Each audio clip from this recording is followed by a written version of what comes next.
I'd like to make this more of a conversation rather than me talking at you. And now I'm going to encourage you to talk with me. And the first thing that I would like to talk about is what does this title mean, I Don't End Here? And when I talked about it with a friend, she said, "You're not going to talk about reincarnation, are you?" And I said, "No." So it's not I don't end here in that sense. We're not going to talk about past lives or future lives.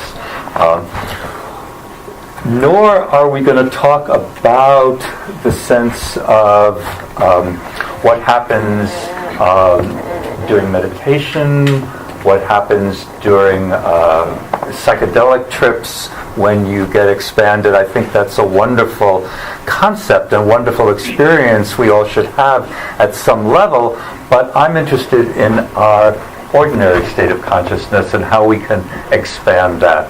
So we can start by just putting your hand on your arm and saying, that's what I mean by I don't end here. There's a sense that when we are talking to each other, that our, what we call biofields now, are actually overlapping.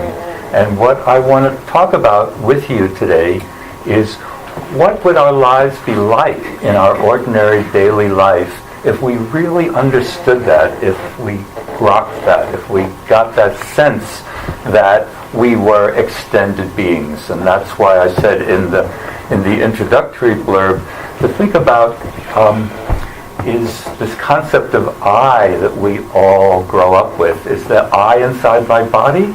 Or is there a way to think about it that my body is inside of me in a larger sense? So when I try to think where I started getting interested in these ideas,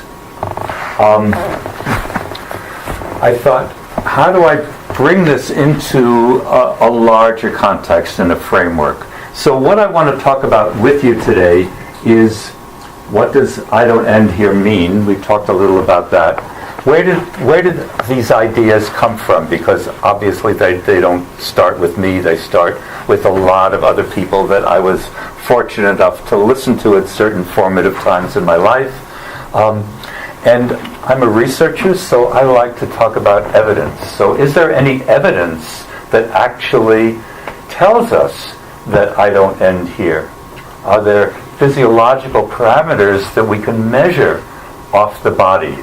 We know we can get a lot of information about our heart rate, about our brain waves, our EEG, with electrodes that are on our skin. But can we get information with an electrode off the body? And finally, the most interesting thing that I want to talk about again with you is, what are the implications? What are the implications for health and healing? What are the implications for us as individuals? And what are the implications for communities, both local and global, if we really have this sense that we're not separate individuals, but we are all interconnected? And obviously not only with each other, but with nature, and how important that is. There's a friend of mine is working on a whole project called Nature Deficit Disorder. What happens when we are actually separated from nature? And the Pulitzer Prize, you may have heard, this year for literature was given to an author named Richard Powers for a book called The Overstory. And it's an amazing novel. I'm about halfway through it. He talks about, he sets it up with 9 different stories of people who are somehow involved with their family in interpersonal ways and with trees. And by the time, I'm only halfway, it is just amazing how much we now know about how trees literally talk to each other through pheromones, and how trees are communities. And aspens, that we all know and love in Colorado, for example, an aspen hasn't grown from a seed in millions of years. Aspens have this amazing underground network, and they pop up from their root structure. So all of those aspens that you see in an area are all connected. Anyway, that's just one of the amazing things about interconnectedness. So, when I was an undergraduate, way back when, I had a biology professor, and the first class, he came in and he showed us a picture like this of a hurricane. And he said, I want you to tell me why a hurricane is not living. I mean, hurricane has a definite breeding season. It responds to its environment. It grows, interacts with its environment. It has a lot of properties of living systems. And he stood up there and he said, now tell me why a hurricane isn't living. What property do all living things have? And this is a straight, tried and true biologist talking, this professor. He wanted us to think of look around you, and we have this way of describing each one of us as separate. What is there that we have that's so obvious that a hurricane doesn't have? Reproduce. Emotions. Emotions. Well, how can we know? Pretty angry. It's pretty angry. Yeah, a hurricane is pretty angry. Just look at the structure of those people around you in a way that a scientist looks at you, separate organisms. Every living thing is what he wanted us to say has a membrane around it. So you can say, here's where I end, and right away, this is not me. He was so proud when he finally had figured that out and wanted us all to see the world that way. And really, from an evolutionary perspective, it's really important for us to be able to see large moving things coming at us that are separate from us, right? It used to be really important. And the way our visual system has evolved is one of the first things that the visual system reacts to are moving edges. That's really a basic physiological response to be aware of moving edges. So we're programmed in a way, we're kind of victims in a way of our visual system that evolved to help us thousands of years ago that's not so helpful anymore. We have zillion moving objects coming at us all the time, and we literally can't have that kind of immediate response to every one of those objects. So I think that my professor back there, in my first biology class, didn't have it right. That by that definition, a hurricane can be considered to be a sentient, maybe to have emotions, to be a living organism. In the same way that I think we really are extended living organisms. So that was my undergraduate days. In my graduate school days, I was fortunate enough to sit in on a lecture of Alan Watts. And most of you are gray enough like me that you remember Alan Watts on the radio, and maybe you've had a chance to hear him. Beyond gray. Right. Alan Watts was initially a churchman, and he had this wonderful booming voice. But he became one of the pillars of what in those days was called the New Age movement. And the night I heard him, he was working on a book called Psychotherapy East and West. And he was talking about how one of the worst things we do for our kids, bring them up, and how we were raised, is to have this sense of I being inside my body. He had a wonderful phrase, he called it the chauffeur theory of existence, that the body is the chauffeur to carry me around. Okay? And he says this makes for separateness and aloneness and seeing each other as individuals, and he was even saying that this leads to neuroses and psychoses, and that's what he was developing in his book. So people who have done interviews with those who are clinically depressed find that one of the most common things that they describe is a sense of disconnection with people and their world. And they're even, believe it or not, they've developed an algorithm, so you don't need to even have this clinical psychologist. You could have this interview played and through a speaker, and it goes through this analysis. So there's an algorithm, and that disincarnate program can tell who's clinically depressed by the number of times and the context in which they use the first-person pronouns.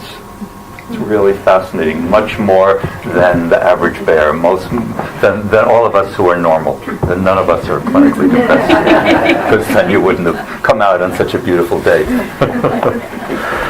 So that was Alan Watts, and later, as the human potential movement came, and many of you may remember,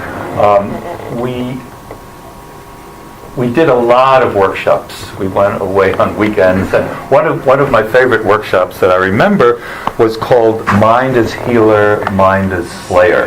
It was by this is Ken Pelletier who ran those workshops, Mind as Healer. And so one of the things that they were talking about in those days that a lot of people were interested in were out-of-body experiences.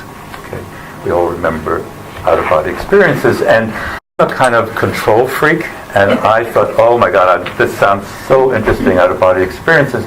What if I'm the one person who can't get back in? I'm really going to be messed up. But I went and I listened, and one of the people was talking that gave me this really aha experience that they said, you're not going out of your body, you're just going to a different part of your body. So think of that. So you're going to a part of your body that's outside of the normal. And so that means whoever I am is really much greater than just this physical part. So I can go to a different part of my body and not have to worry about being outside and not being able to get back in. I'm okay. I'm still on psychic terra firma, and it's okay. So then the next stage in my sort of personal journey here was I was in Southern California, and Stephen Hawking was due to come to Caltech and give a lecture, and I was very excited at the possibility of hearing him. This was in the mid-1990s. And it was December, and I wound up getting one of the worst bouts of flu that I've had. Only had one other bout near it, unfortunately. But I couldn't go to his lecture, and there was a wonderful science writer for the Los Angeles Times, and she went to the lecture and wrote it up the next day. And one of the things that she was struck by all of this marvelous vision of Stephen Hawking's, he had an analogy for the universe, a way of thinking about how large the universe was. That's a kind of cosmic koan. That was my term, not her term. But he described the universe as finite but with no boundary. I think of that as a kind of cosmic koan. And I thought, oh yeah, that's me. That's us as individuals. That's what we are. So we're going to start with the I trapped inside my body, which was the Alan Watts view. And then we're going to say, no, we really have an extended body so that we can go outside of this physical body and look down on ourselves, or all those wonderful phenomena of people described who have out-of-body experiences. And now we're going to say, well, if I'm going outside of my body, how large is that space that I can explore? And if now Stephen Hawking is saying this concept, I looked it up on the Wikipedia, it wasn't original with him, as so many of these wonderful sayings are, that it was somebody else who said it, and so they're not sure who originated this idea. But the idea is still pretty wonderful, of finite but with no boundary. So that's what I'm thinking now with us. So another way that I've come across of thinking about all this, which is pretty wonderful, is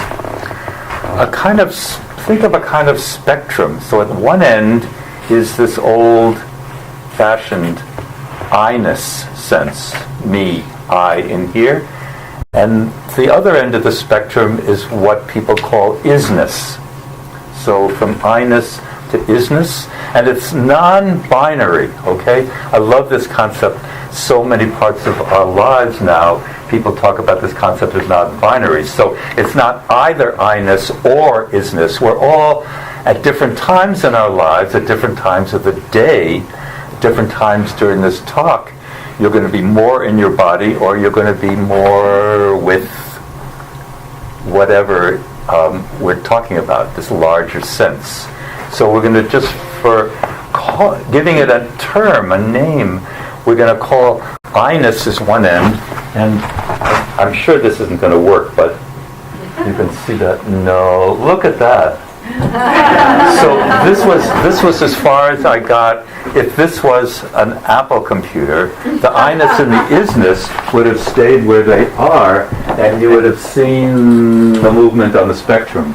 But somehow, using it on a Mac, it's moved the I-ness and the isness. Anyway, that's just to show that was as far as I could get with creative animation, but it didn't work. Anyway, you get the idea. So, one more quote. Again, we're having a little problem here. One more quote from Alan Watts. He says, "The price of a sense of individual identity is a sense of separation from others and nature."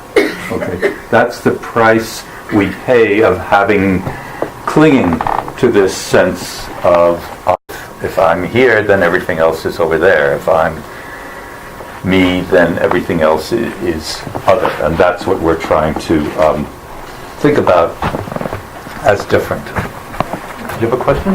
Yeah. Good. That last statement really had me thinking, because sometimes you can be in a really beautiful state of presence and aware of both.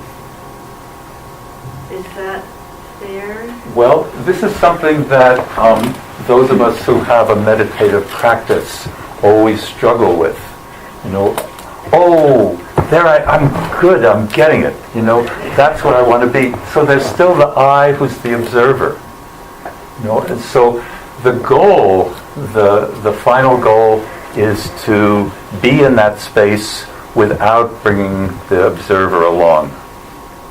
And, maybe we can get glimpses of that, but that's the ideal. Is that sort of answering your question? Maybe well, I kind of like being both.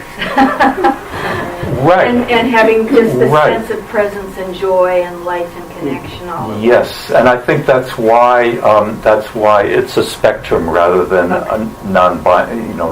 Then it's non-binary. Okay. Yeah. So that is the goal, I think, to bring that sense into our everyday life, into our Michael Harner in the shamanic perspective calls it ordinary state of consciousness or shamanic state of consciousness, but there are different names for each end of the spectrum. Well, back Alan Watts again too. He said when the whole world, or when I wiggle the whole world, and when the whole world wiggles, it wiggles through me. So you're always both. Great. It sounds like Alan Watts. Yeah, could say something like that. If you ever get a chance to read, he writes just like he talks. So it's a wonderful way of writing to capture that kind of presence.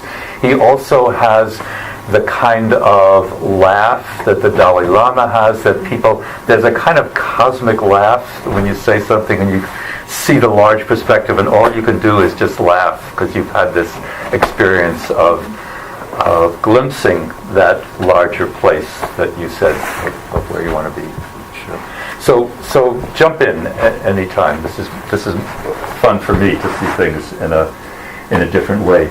So my other way of describing my own journey in thinking about all of this is that I started my life as a researcher in a very straight ahead, drinking the Kool-Aid, as we used to say, about in neuroscience. So the neuroscience view is still that mind and consciousness at a certain evolutionary stage of complexity of the nervous system, mind appears, or awareness appears, consciousness appears, and there's no evidence for that. Anymore, I have to say that there's evidence at the other end of the spectrum of this wonderful idea. There are many people now, this is a whole nother discussion, who say that consciousness doesn't arise from matter, but matter arises from consciousness. That there wasn't nothing at the beginning of everything. There was consciousness. And the problem here is the word. Consciousness has a lot of baggage, and consciousness should simply be defined as awareness, and that's how we should think of. And this other consciousness, the ground substance of the universe, has to have another word. Otherwise, it's too confusing. The Tao. The what? The Tao. The Tao, the Tao, sure. But remember, it's those who, what's that wonderful quote and said in so many different ways, those who know don't say, and those who say don't, those who just talk about the Tao don't know it, and those who don't know it, so. But yes, it's that concept of... The discussion at great length is in a new book called A New Republic of the Heart, which is by Terry Patton, that I'm about halfway through. And he is talking about integration of the whole, and how we are, just like you said over here about, we went over there and it was me, and vice versa. But he's documenting it all the way through. Yeah. I meant to tell you, I came across an article a year ago in the Oregonian. It was hurricane season, and there was an article about hurricanes. They can detect atmospheric disturbance associated with a hurricane 10 miles up. So talk about where, this hurricane, I don't end here. 10 miles up, they can tell that there's evidence of a hurricane down there wreaking all the damage. So that's beginning to sense. And you'll see when we talk about some of the evidence, yes, we can detect the electromagnetic field of the heart out here, but that's only because the sensitivity of the equipment now only lets us detect it here, and who knows, as we get better and better sense, what are they detecting in atmospheric changes 10 miles up that they can say that's evidence for a hurricane? So, hang on. Hang on for the ride. So I started, as I said, in pretty straight ahead neuroscience research, and found it fascinating, and found that there is a whole framework for describing phenomena within neuroscience that a lot of other people don't agree with, and a lot of other scientists don't agree with. And just barely beginning with neuroscientists who understand that that they can't really back their view of consciousness arising from complexity of the nervous system with any evidence. All they say is, we have these anesthetics, and when you are, quote, unconscious, then we can't find these squiggles anymore. We can't, your EEG seems to be pretty flat. We don't detect any awareness, any signs of life. But we have no idea what the real relationship is between all those squiggles, which we're able to measure with more and more sensitive equipment. We get better and better correlations, but you may know in your reading of something called the hard problem in consciousness. That's what they actually call it. The hard problem is we still don't have a clue of how to correlate all those wonderful images of brain activity with subjective feeling. So we have no way to say what blueness really is. How do we get from those squiggles to what we're feeling? That's being called the hard problem. So when I first came to Portland, I was leaving my neuroscience research behind for a wonderful challenge to come up here to OCOM, the Oregon College of Oriental Medicine, and start a research department.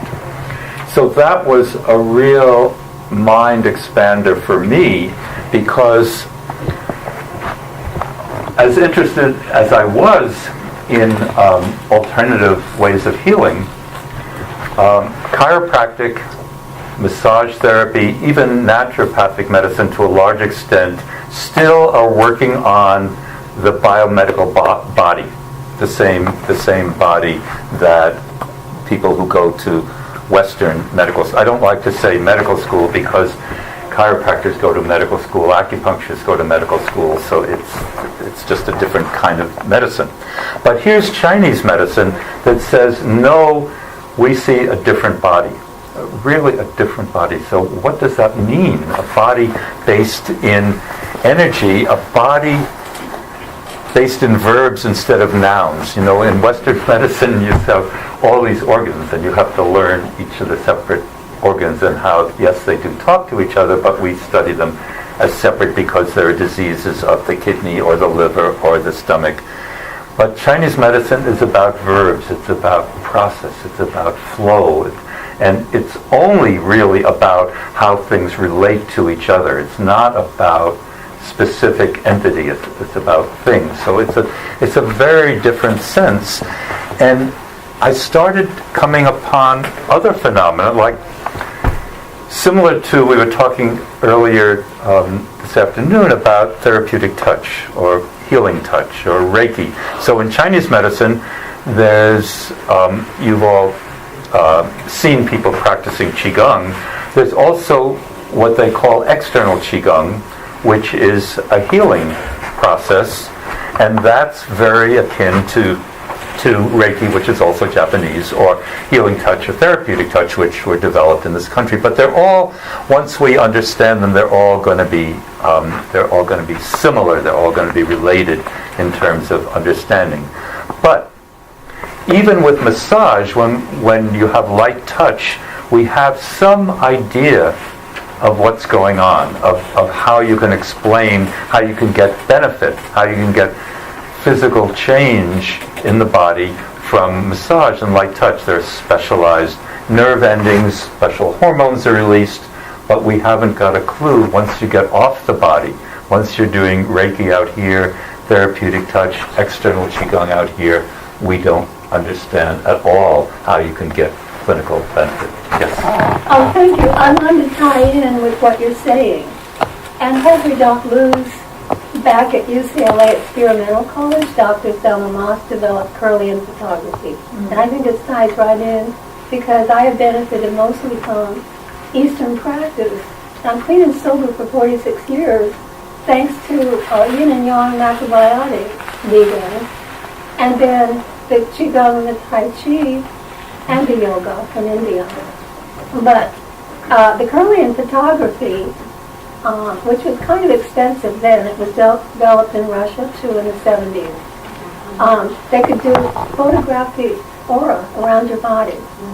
And where it was light and weak, that was an acupressure point that pointed to a part of your body that needed healing. I've done Reiki, level 1 only, but it was very dynamic. Let me go way outside the box for a second and say that people born in June have natural healing in their hands. I'm going way outside the box. But there's a lot of ancient wisdom that we need to bring back, mostly Eastern. In my opinion. Yeah, thank you for that. There is Kirlian photography depended on actual using photographic film, and there's a much more current version of it, which does the same thing, which uses how can I describe it? It's the difference between a digital camera and photographic film. So, but people are still trying to understand what Kirlian photography really was measuring. One of the poster children for Kirlian photography was a phenomenon called the phantom leaf. The idea that you take a picture of a whole leaf, and then when you tear off one of its, what do you call it, parts of the leaf? Not petals, but a what? A lobe. Good. Like a liver has lots of lobes. A leaf has. You tear off one lobe, you take a picture again, and you can still see the original outline of the leaf. So people are actively now trying to reproduce that phenomenon. The data isn't in yet, but I know the people who are trying to do that, to try to reproduce it and try to understand that. That would be pretty amazing if there is still.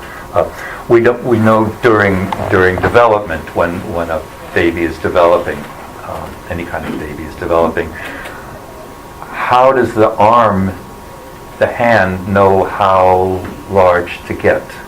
These are kind of really basic questions in developmental biology. People are understanding that there may be some electromagnetic field that it grows into, that's part of the developing creature. So there's a lot of fascinating phenomena that you alluded to. Yeah. A little bit related to both. I do healing touch, and one experience I had in the hospital allowed me to be in post-op after my client had surgery, and I was doing a technique where you whittle down the pain spike, because there's usually a pain spike if you have a wound or if you have a migraine, and it was, I don't know how big it was past where I could reach, so I was sort of doing it remotely. And then every now and then it would like drop fast and then go up a little bit. I've never seen that happen before in my experience. And it happened maybe 3 times. And all of a sudden I noticed they were giving a bolus of pain med when it dropped. Wow. And then it would go up a little bit. But what I eventually learned was you have to go all the way down and seal it in order for the pain never to come back up to being intractable. And so for me, that was like a really vibrant experience of, my research comes out in my life experience. And to me, that was like, whoa, something's going on here. I knew it because I can feel it. I can feel the thickness, I can feel the warmth, all of that. But that was really interesting, and that would be an awesome study. It would be so easy to do. What's really important in what you're saying to me, putting on my research hat, is we call these case studies or case reports, and it's so important. There are a lot of people who poo-poo case reports because it's just an N of 1 or an N of 2, and there's a lot of other reasons that it can be. But a case report is so important because you're not testing hypothesis, you're just describing something, and that leads to hypotheses that can lead to new research studies and understanding the phenomenon. So I would encourage you somehow to write that up. And there's now a wonderful website that guides people in alternative practices on how to write a case report. I'm writing a book on communication, and I'm sure that's going to go in there. So communication is huge. Lovely. Would you be willing to share that website that guides people? Sure. It's called CARE is where you can find it, and CA for case and RE for reports. Case reports. If you look just under care or case reports, I'm sure you'll find it. So it's case, what does the ARE mean? CA is case and RE is reports. The first 2 letters of case and reports. Yeah. So here's another of my so many photographs that we've all seen of Albert Einstein. So he said, a human being experiences thoughts and feelings as something separated from the rest, a kind of optical delusion of consciousness. So, he was such a wise man in so many things, an optical delusion of consciousness, so that it's seeing ourselves as separate is not the way things really are, if you like to say. It's about the best I can do with that. So after I retired from OCOM, having this wonderful time of trying to do different kinds of research in acupuncture and Chinese medicine, I got together with two other people and we formed something called QI, which I like the acronym, but it's called the Consciousness and Healing Initiative. And when we went to look for our website and a URL, they said .org is getting maxed out, and maybe you would want to look at some different extensions. And one of them was .is. This .is, and we thought, she is, how much better a statement can you have? It's sort of so easy for people to remember, and it captures even in our URL what we're all about.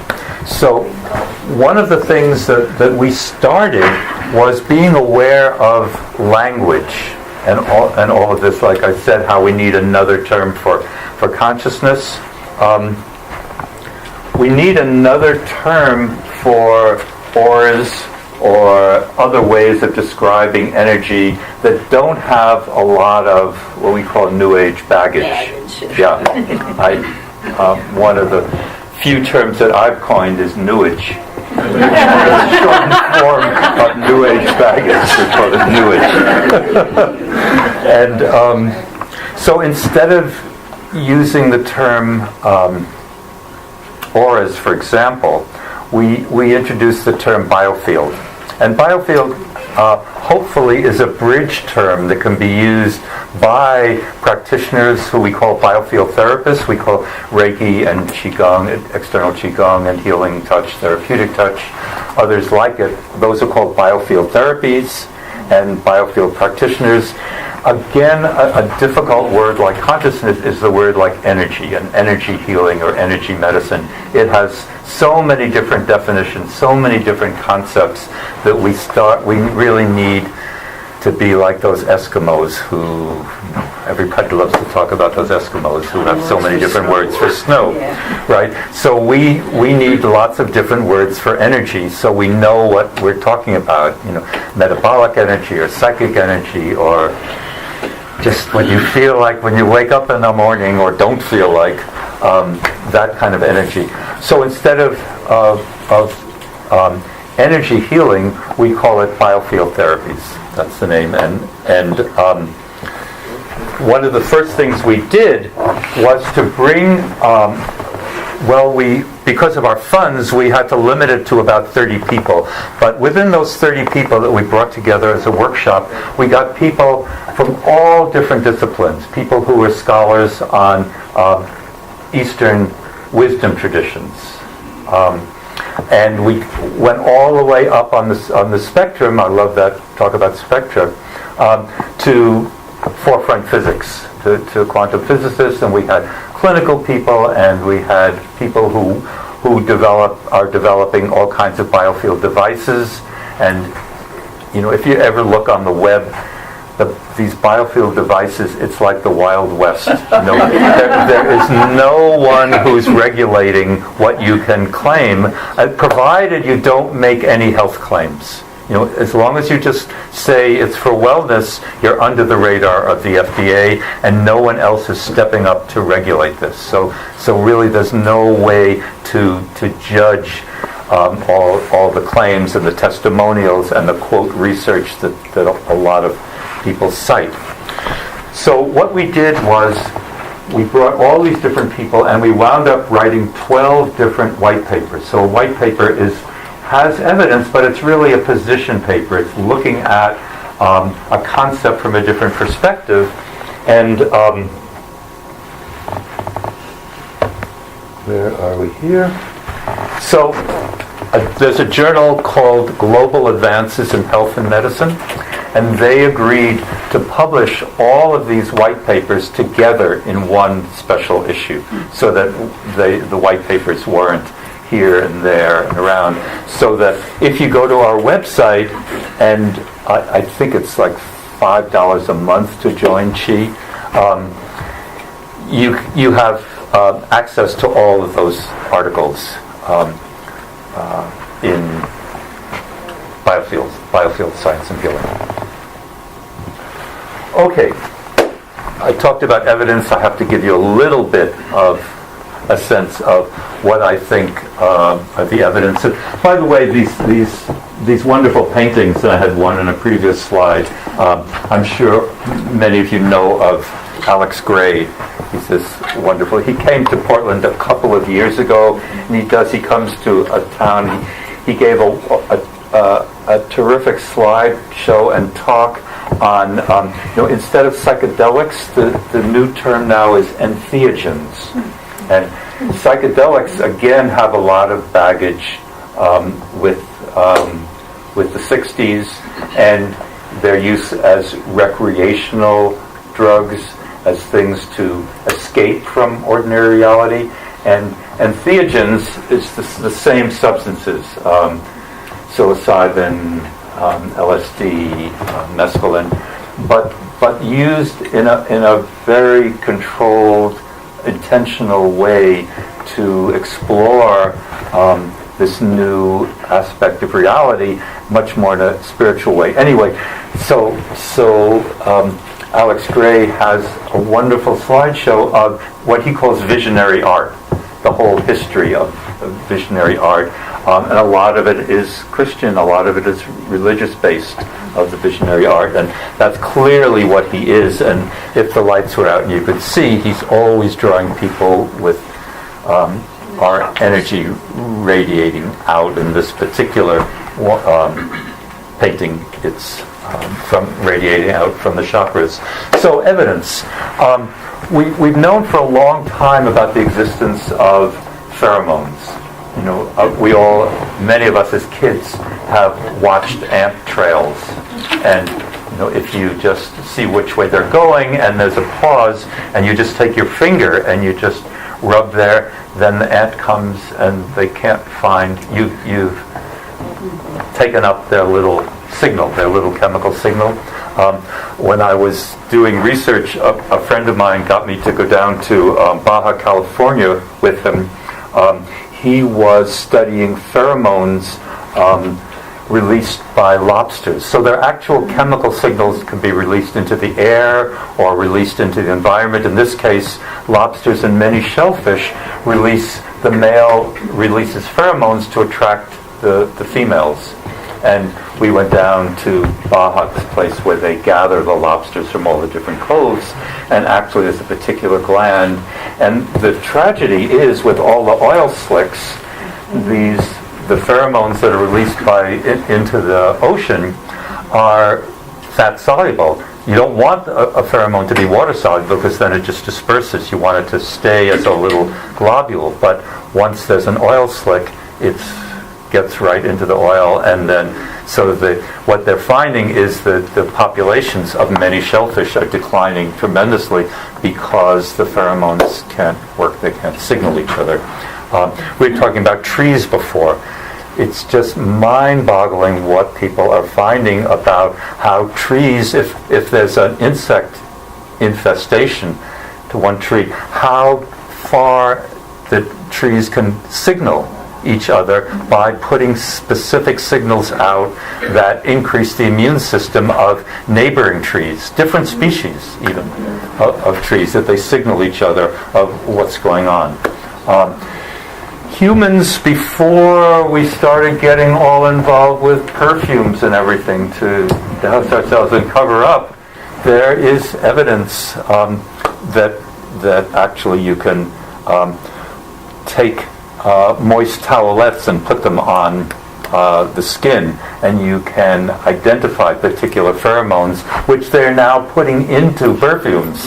Actually, so there is evidence for these pheromones.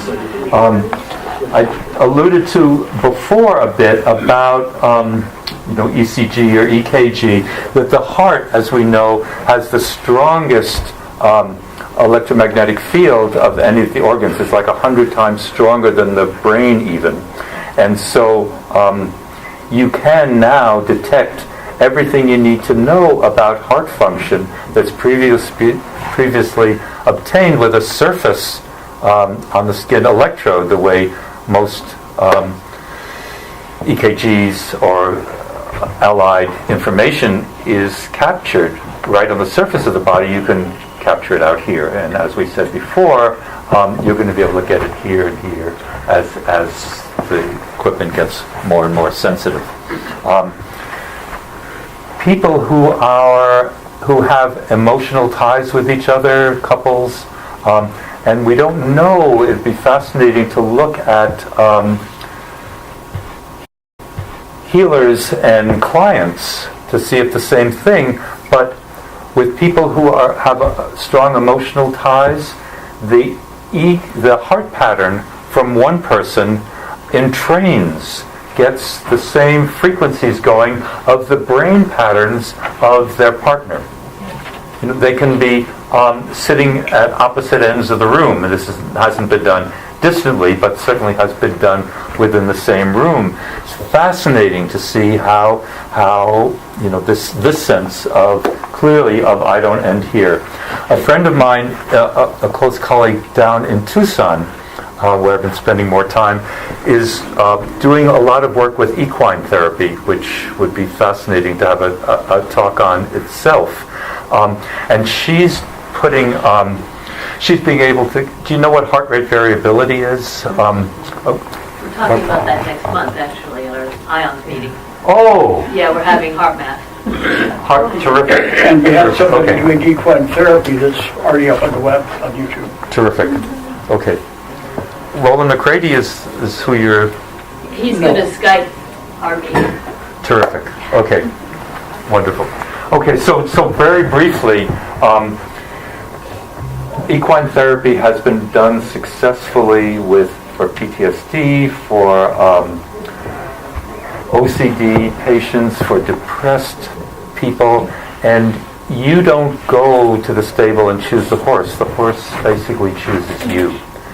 And if the horse you want to work with doesn't want to work with you, it's not going to work. So, but once that bond is established, what she's doing is she's simultaneously measuring heart rate variability on the horse and the human, and finding is when they bond and when the human gets into that state where they're actually getting benefit, the frequencies are again entrained between the horse and the human.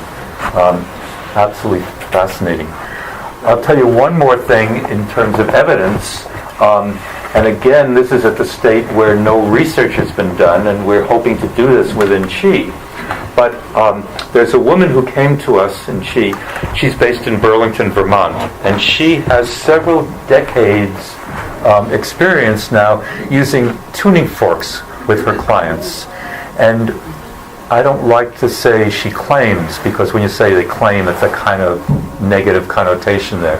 So what she describes is, what she reports is that she's a New Englander, okay, so she activates the tuning fork on a hockey puck. So she goes, boom, the person is on the massage table, lying supine, face up. So the first thing she does, she starts at particular chakras, and she sees where the edge of the field is again. And the edge of the field, once again, is because that's what you're using the tuning fork. And she can hear the sound of the tuning fork change. And the edge of the field is usually between 6 and 7 feet out from the body. Okay. Once she's established that, then she activates the fork again, and she starts combing the field, is what they call it, combing from the edge of the field in, and she hears where there are perturbations in that sound. Okay. So one of the amazing things is, so every perturbation is a record that's still with us of some trauma, micro or macro, that can be physical or can be emotional, that's happened to you in some part of your life. The edge of the field is like it's a ratio. So the edge of the field is taken as your current age. So if that perturbation happens a third of the way to the surface of your body, and you're currently 60, so that means there's something that happened to you at age 20, más o menos, 20 or 22 or 19, but in that range. And she constantly not only gets validation about the age, but she's now developing what she calls a biofield anatomy map. And she knows which chakras that she combs gives her what kind of information, more physical information, more emotional information. The implications of this are nothing short of amazing, that part of our health history is stored outside of our body in a form that's accessible to us. So I don't end here. We know with Rolfing that there's emotionality stored in muscle tension, just for example, and very deep. But this is off the body information. Yeah. Is she able to use that for therapy? Yes. No, Yes. okay. And then what she is able to do is use the tuning fork to dissolve, quote unquote, to dissolve that perturbation, so she doesn't hear it anymore. And she again reports clinical benefit. Yes. Can you tell us benefit. her name? Yes, and she also has a website, Eileen McCusick, McKusick. Eileen McCusick. Eileen, and the technique is called biofield tuning. And again, here's something that's under the radar of the FDA. She actually came to us wanting help in designing a device where instead of a tuning fork, which each tuning fork has a different frequency, the device would have a potentiometer on it. You could dial the frequency that you wanted, and then you could push a button on this device. This is her dream. You push a button and it would activate the tuning fork, and you wouldn't have to keep activating it as the sound died away. You could maintain the sound, and of course the device would have a recording, a very sensitive recorder in it, so that you could record that. So we said to her, basically, this is an expensive proposition, and especially if you want FDA approval. And the point is, she's not medically trained, so she can't even use the term diagnosis. But because she's not medically trained, she's not. She doesn't have to describe what she detects in biomedical terms. So she describes it in a very combinatorial, manner that's part psychoenergetic, that's part psycho-emotional. So she's developing her own vocabulary as how she works with her clients. She also has a history of giving classes and training people in her technique. So anyway, this is one thing that we're looking at through Chi to try to understand what's going on. Another of Alex Gray's, this one is called Vision Tree. I'm into trees now because I'm reading this book, so I liked it in particular. Yeah. Just go back just for a moment. Sure. As it's well known, there are many ways to change the biofield, but does this hold? Is this? Does it? You can change the biofield, but how long does that last? Right. I don't know. I'm sure it varies tremendously from client to client. This is the key with any kind of treatment. How is it? Is it just when you're in the office? Is it for the next day? Is it? you come back 6 months. This is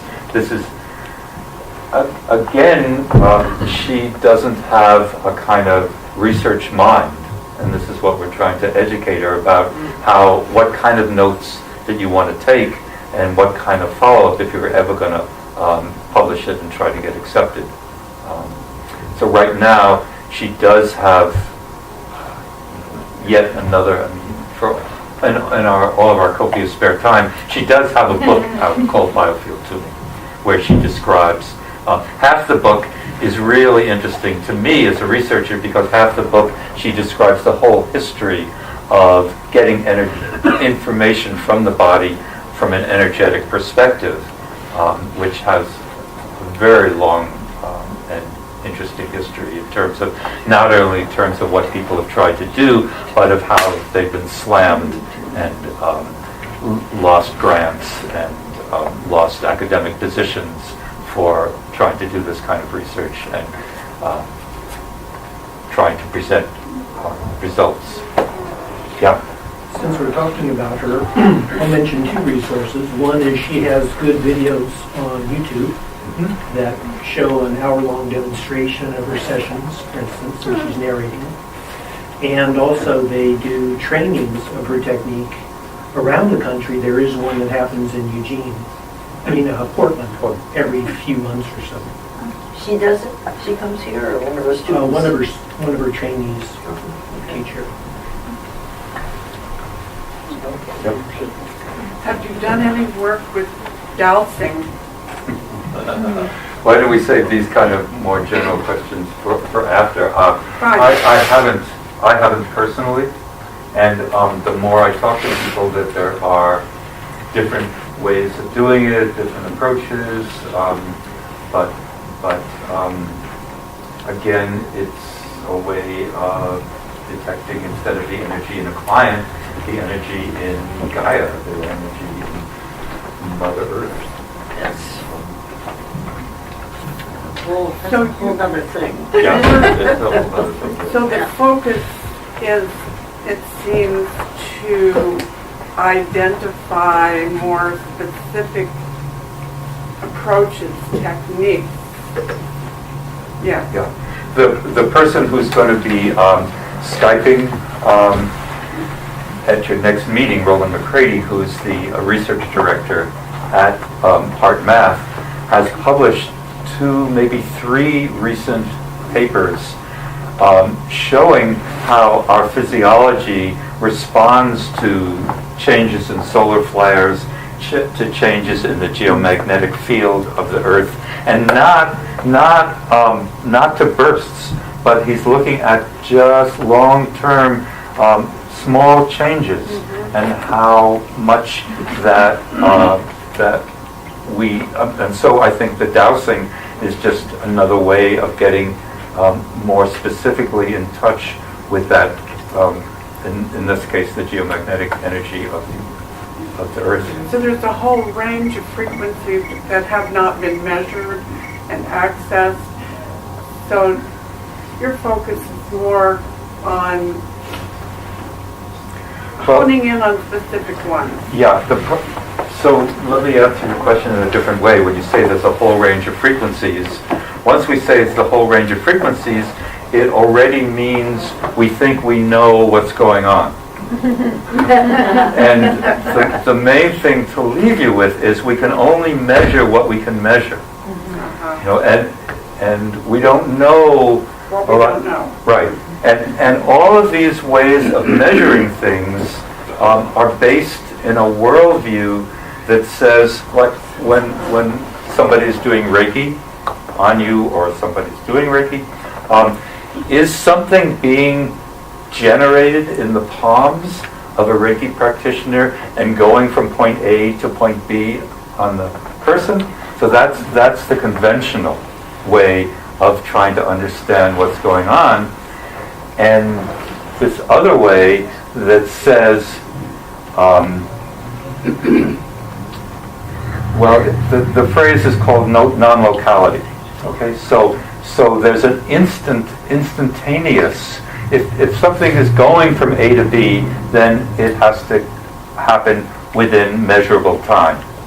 But a lot of these phenomena don't behave that way. They are non-local in terms of time. They can be done at a distance as well as right here. So they don't behave in a way that we can say, oh, this is this kind of energy or this is this kind of phenomenon. So we have to be open and humble and curious and know that maybe the point right now is to document the phenomena. Is like who we talking to before about, you have to clearly document what it is and don't put on blinders, yes. So you think don't describe it as if it is necessarily something that has a certain frequency and a wavelength and a duration and is a thing. Because it may be and it may not be. We don't know yet. Especially when we were talking about the biofield earlier and the heart and how it kind of the electricity goes up and down in our physical body. Did you say there are some instrumentation that can detect that at this time? Next month. Next meeting. I mean, the Heart Math Institute are the amazing. They're at the edge of the curve. I mean, they believe they have some evidence. Sorry, did I say they believe? Yeah. In science, we don't want to use the word belief because it's we want to test things, and anything that depends on belief is by definition something that can't be tested. Okay. That's They just a good. They hypothesize. Yeah, it's a good working definition. So they think that, as the Chinese do, that the heart is really much more the center of controlling the body than the brain, and they have fascinating evidence for the heart detecting phenomena before the brain does. But not 5 seconds before, but milliseconds before. So they know how. Yeah. So what you said just raised a curiosity thought. If the heart is something that can be that center, and I wonder what happens. I wonder what happens when someone has a heart transplant. Good question. Yeah, I mean, the most fascinating thing about the heart transplant is the documentation of personality traits from the donor. Yeah. And Fascinating. yeah, good. That's about all we can say for it right now. Sure. So going back to the question of, but how long does it hold? Yes. So in my Healing Touch training, one of the things we were taught, and I don't know if it was an HT teaching or if it was that individual, is that the perturbations, medical, what we would sometimes consider medical things, but we weren't going medical, show up in your field before they show up in your body. Mm-hmm. Yeah. And so I just wondered if you had anything on that concept. Right, and all of Chinese medicine is based on being able to. That's what you want to do. You want to be able to detect and rebalance problems before they get to be clinical signs and symptoms. Right. Yeah. So it's not before they show up in the body. It's before a biomedically trained person has the ability to do clinical tests and see that your ion balance is way off, or some other physical test. But they're showing up in the body. It's just that biomedicine doesn't know how to detect them. And that's the beauty, that right now we can detect these fields from the heart and also from the brain. And certainly we can get all kinds of useful, important clinical information from the energetic field of the heart and from the brain, detecting where tumors are, just one example. And Chinese medicine says every tissue in the body has these kinds of energetic fields around them, and again, as we get more and more sensitive devices, we're going to be able to detect those. And what it makes me think about is, how the reason why the endorphins were discovered was people thought that if morphine has such a strong effect on our minds and our physiology, that there must be something, some endogenous substance that has a receptor and that the morphine is tapping into. Okay? So if things like Reiki and healing touch and therapeutic touch and Joe Ray and so many other different kinds of energetic processes, if those are, without touching the body, if they're able to change what's happening in the body and have clinical benefit, it suggests by analogy that there's some systems in the body that are doing that same thing, and you're just tapping into that. So what are the systems in the body that are looking for, in the immune system, for example, just another example, there are one kind of cells that are called natural killer cells. They're one group of white blood cells, and 24/7 what they do is surveillance. They're looking constantly not only for invading microorganisms, or viruses and bacteria, they're also looking for microtumors, which are fairly prevalent, and once they detect it, they can signal the other parts of the immune system to come and destroy it, nip it in the bud, as it were. Okay. So it seems likely that there is a system in the body that we don't know anything about yet. That's what I think. That is regulating the, again, bad word, energy, but is looking to see what's the normal sense. And when Chinese medicine talks about imbalances, that's what's happened around in this energy pathway, in this meridian that's connecting up these organ systems. Some of them unfortunately have names in Chinese medicine that are similar to Western names, but they don't mean the same thing. Again, language problems. But maybe there is a system that 24/7 is monitoring energetic imbalances and catching them soon enough that they can correct them. And when they get past a certain point, then you need healing touch or therapeutic touch or anything else. That's all we know so far to do to try to do the balancing that the system couldn't cope with. And part of what I wonder is, it could be a system or it could be an interconnection between systems, because we are so used to compartmentalizing. Yes. And now Sim Harriman talks about we're 99.9999% space. And so what's happening in that space too? Sure. Okay, so that's what. Question? Yeah. So are you looking at, there's this whole new thing about quantum consciousness and that, not to use that, that's kind of new age, you use that term that way, but are you looking at the quantum physics correlations with the phenomena you're looking at? No. No. But I mean, what Oliver is hinting at is that you can't, there's probably quantum toothpaste and quantum, shampoo, and it's just like, for a while it was the Tao of this and the Tao of that and Tao of this, and now it's quantum this and quantum that.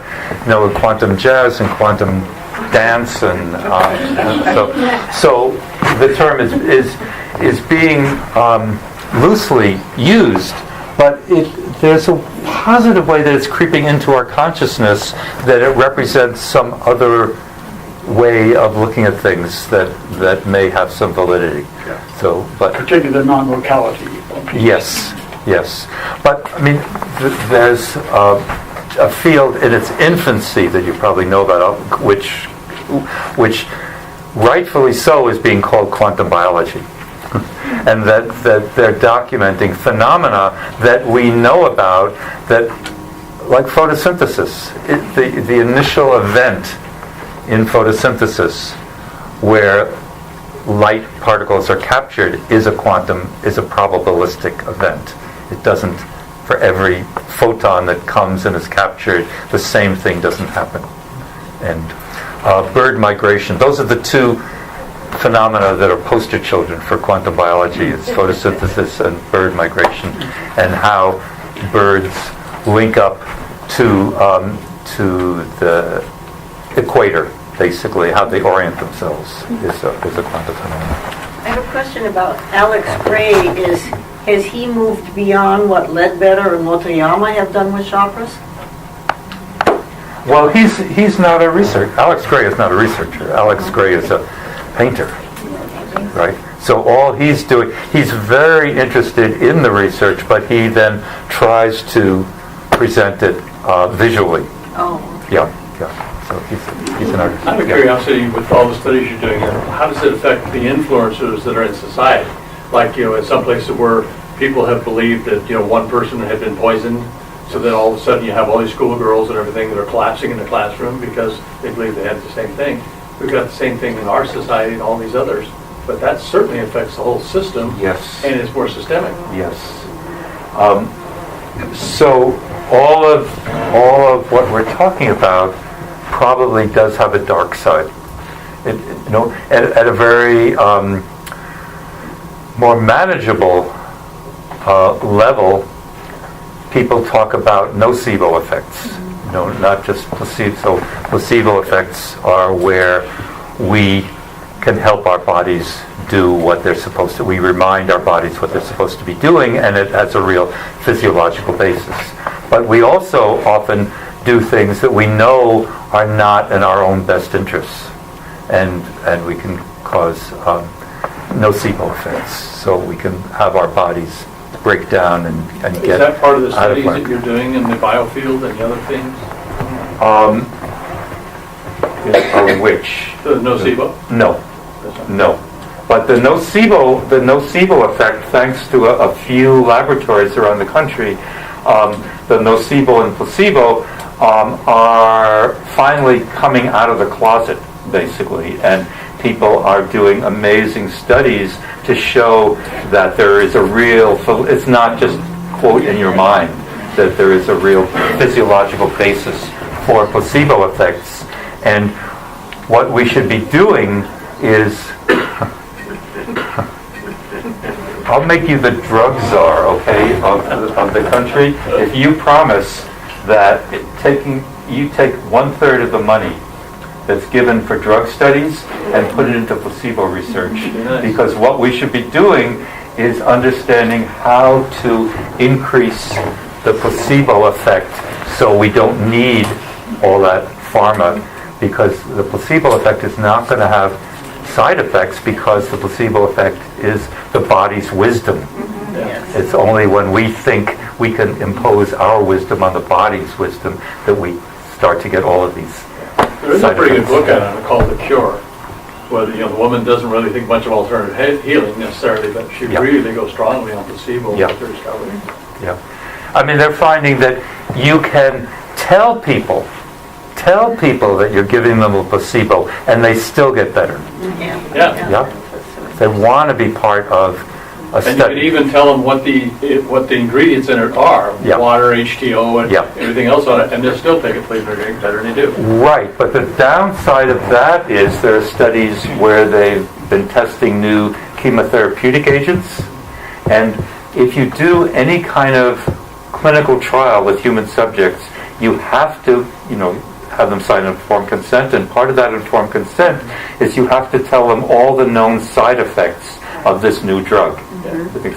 Okay, so they test a new chemotherapeutic agent, and people on the placebo start losing their hair. Okay, because that's how strong and amazing. You tell them, they see something, and they manifest those symptoms on the placebo. So that's why I want you to be the drug czar, okay, and take that 1/3 of the money and make sure it gets to be studying the placebo. So, the drug companies don't support it. I think it's just your computer. Yeah, right. I think we just lost our okay, so we're getting to the point where we can talk about what are the implications of what we've been talking about, of I don't end here. And we've already talked about some of them, some of the implications for health and healing, implications for us as individuals, implications for communities. This whole sense of interconnectedness has to be really important, for not just for the patient-practitioner interaction, but for our understanding of climate change, that we have to get people to understand that we can't just decide that we can do whatever we like to the earth, to this tree, to these animals, because they're other. They're not part of us, and we have the right to do that. So I would love to open it up to a discussion, but let me just first tell you that. I think the next one. Yes. So before we talked earlier about the IONS conference that's happening in mid-July in Santa Clara. So Chi, our group, is having a one-day pre-conference workshop with this theme of I don't end here. And what amazed us is how many people were willing to come and talk and be part of this workshop for free. How many of the top people? So Larry Dossi, many of you probably know of. Dean Radin is the chief scientist at IONS. Bruce Lipton is my hero. I'm like him, a recovering biochemist,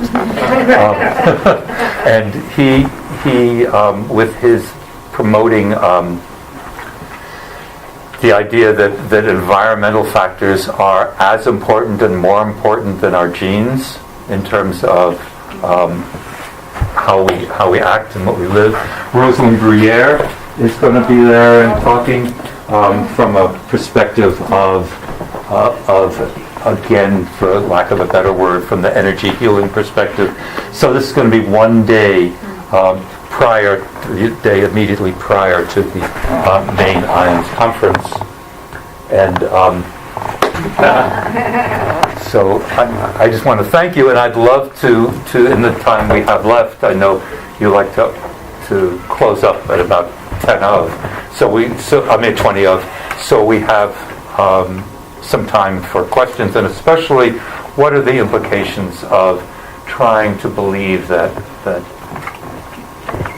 I don't end here, basically. Yes. Thank you so much for your talk. Yes. Sure.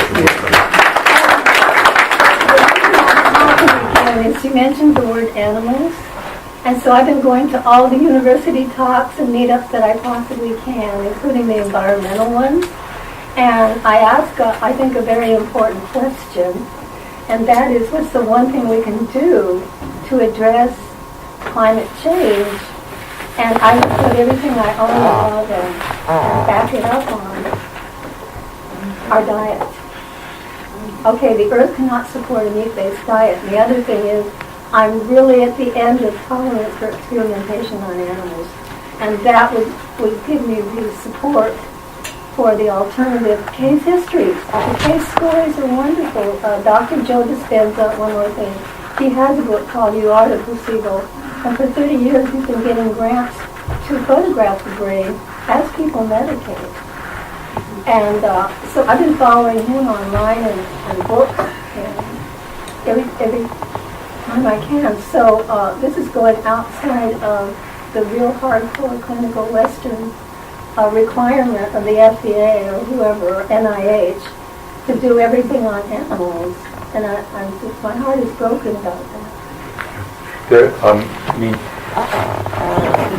First of all, I don't want to defend. I've done enough research on animals myself in my past career in basic research, but much of the research is now being done in tissue culture with isolated cells, and there's a point where we have to realize that the more you use isolated cells, the more you're thinking of us as what happens in a cell is the same as what happens when that cell is in this wonderful environment with all the other cells. So I'm not saying we have to use animals, but what's the alternative in terms of using humans, and we do use plants? What do we do? Do we not do research? Can I ask one more question on Dominic? How many people have seen What the Hell? It's called What the Hell? And Cowspiracy. Mm-hmm. So if you can't look at what your taxes are triple subsidizing, there's no discussion. And you look like sitting apart, like you have a one heart. So let's make a paradigm change now. As I said, I go to all these talks, and one of them asked me to leave, actually. I mean, I can't tell you how many paradigm changes we need to make yesterday. Yes. But that would be a good one. Yeah. And just a pitch that has nothing to do with what I talked about. June 4th here in Portland is the next legal challenge to our Children's Trust, which is this wonderful lawsuit that's being brought by children all over this country. It's called Juliana versus the United States, and they're looking at children's right to a future as being something that the government has shoved into a drawer, that they knew about the danger of global warming. I don't like to use the term even climate change. It's like too benign a term. That global warming, they knew about it. And anyway, the U.S. government has already three times tried to throw out their suit unsuccessfully, and this will be the fourth at the highest level, and it's going to be in Portland on June 4th. June 4th? Yeah. So, question for you, talking about just what we're talking about as far as like just the interconnectedness of everything and everybody. Have you seen or done any research on meditation and groups of people meditating and the effects of that type of situation? I didn't give Barb a card to ask me that question. But, we're connected, though. We're connected.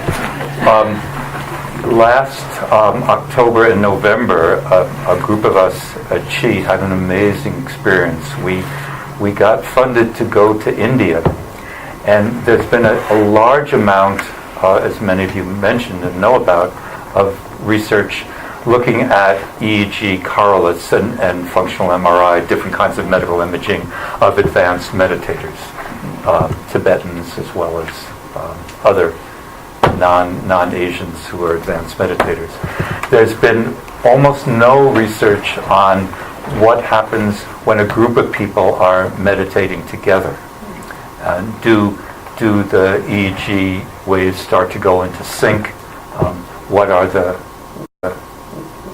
correlates of meditation? So we had a small grant to figure out how to do this, and we actually carried out some studies, and the person who is best able to analyze the EEG part is a scientist at IONS, and he has our data right now and is analyzing it. So we were able to get a loan from a company called Muse, and they have wireless headsets. They look like hippie headbands. And they're not anywhere near as good as if you went into an EEG lab and had 32 different leads. But you can do this kind of research in the field with minimally bothering people who are meditators, and you can do this with multiple people simultaneously to start to look at. So I wish I could tell you the results. All we've had is he's figured out different what we call metrics, different measures of how to look at coherence among a group of meditators. And so we're looking at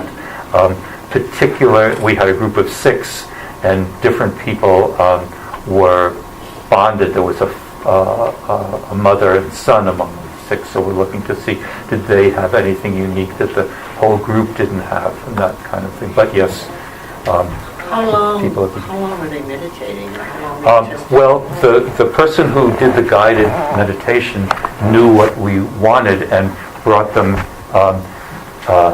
into a state and brought them out of it, and then so we could have at least two different epochs, as they're called, episodes. So fairly short. Yes, and that was, he led, not us. He led after the session of how to really do this much better the next time. So that's what we're hoping to. But because those sessions were only a half an hour, because we were limited by how much storage. Each of the headbands were wirelessly connected to a separate iPhone. So we had 6 iPhones, so we were limited to not the storage, but then that data had to be uploaded from India, and it was a very difficult. Why did you have to go to India? Well, that's really the good question. We didn't, and we had the grant to go, and we were invited to do to 2 different ashrams. So we went, but we certainly did not have to go to India to do this, and we won't go to India to do the follow-up. But it was almost like we should write up our results in an anthropology journal rather than in a tech, because just the idea of trying to do this research in the real world was amazingly challenging. As you can imagine, not bringing meditative people into your lab where you can control the environment. Yeah. Was the meditation done just with the person speaking, or was there music? We had 2 very different situations. We had the first ashram was very traditional, when there was music and chanting. The priests were chanting, so it was more like going into a trance. The people of the devotees are more like in a trance rather than. And the second place we went to, which was Oroville, for those of you who know the street, or in those place that he and the mother started. But that was much more of a traditional, no music, and almost a kind of sacred space in which the meditation happened, that we were able to be part of. And connected with that, because you mentioned the devotees were involved in a chant, were the people who were the devotees also the people wearing the headbands who were chanting? No. So outside people, outside of the priests people, were chanting so in priests Sanskrit were over a loudspeaker. And the musicians were playing, so it was an acoustic assault from my perspective. But that's the trance-like state in which they do their pujas. Interesting. So you'll have your research results and your chi? Yes, the first results will be presented then, yeah. And the person who led that meditation in Oroville will be one of the presenters. Yes, will be one of the presenters. So we're very pleased that he was able to come visit. Change the subject. Sure. Do you think that the random number generators that are around the world by the Global Consciousness Project, IONS is involved, also helps to further non-local consciousness? I think that's what one interpretation, for sure.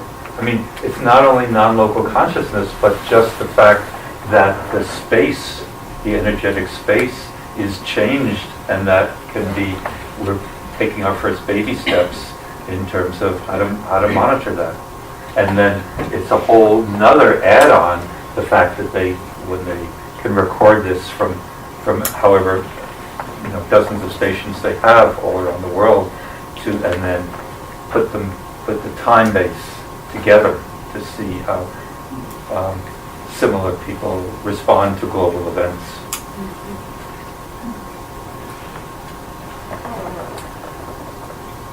You wanted to end at 20 hugs, so... Any other questions? Any final We questions? probably have about 5 more minutes if there's one last question. Sure. Or comments? Thank you. This is very Yeah, insightful. thanks very much. Field of gratitude. Field of credit. One last question regarding Sure. your study. Did you happen to have time or space to study the individuals meditating for half an hour alone? No, but there's so much already published on the individuals, so we'll be able to see how it compares. Do they reinforce each other? Are there different frequencies that get activated when a group of people are meditating rather than just one person? So there's a lot of interesting questions to ask, but we didn't compare it. There's a whole lot of controls that now we wish we'd done. Write another grant. Well, I'll be around, so as we're cleaning up and getting cookied and caffed or whatever, we can continue talking. Thanks, Richard. Sure.